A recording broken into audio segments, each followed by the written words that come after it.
The federal government doling out billions of dollars to help schools navigate the pandemic. But as cases soar in our classrooms, Reveal investigator Rebecca Lindstrom followed the money and found a big gap in how much districts received to fight back. Just about every school district used the money to offset state budget cuts, pay for summer school, and to buy things like hand sanitizer and masks. But after that, the purchases vary widely.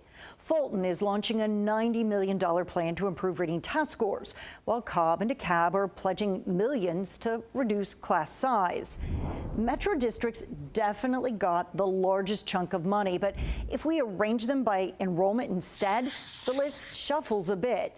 That's because the money wasn't divided evenly. It was weighted toward districts with low-income students. We're the sixth largest school system. We're probably one of the highest achieving school systems, but we got the least amount of money for the entire state.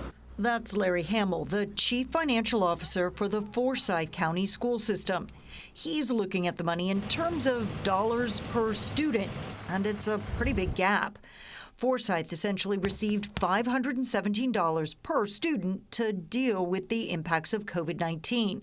On the other end of the spectrum, Odyssey Charter School in Coweta County received nearly $35,000. We were in the same boat as every other school system in the state of Georgia, that we didn't know what was going to happen.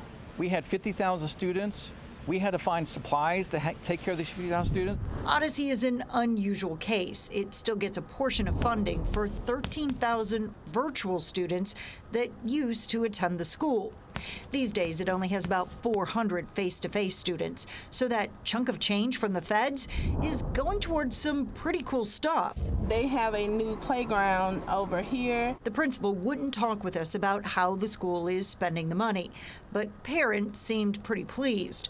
A bird's eye view gives you a look at some of the changes. They got a new addition to the building. They redid like everything. Everything like 500 new computers, new desks, chairs, more teachers, even $350,000 for a therapy emotional support dog. So I do feel like it does help the education because overall I feel like the whole school is happy.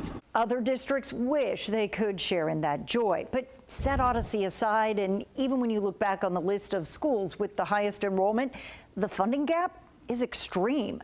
Forsyth says it has stretched the money the best it can, upgrading 2 elementary school HVAC systems and supporting bus drivers. A lot of our bus drivers weren't working because there was no kids to drive. Hamill doesn't begrudge any district for getting the money, but he says the cost for fogging equipment to combat the virus and sick pay for teachers in quarantine is the same, regardless the economic status of the student. There might be some people who are going to argue you got a lot of money, so you don't need the funding. I can see that argument, but this was money that was supposed to make schools whole, and I don't think we've been made whole. 11 Alive has since learned the Georgia Department of Education did not approve Odyssey Charter to use its funding to buy an emotional support dog. It stresses the decision on how to pass out the money was made by Congress.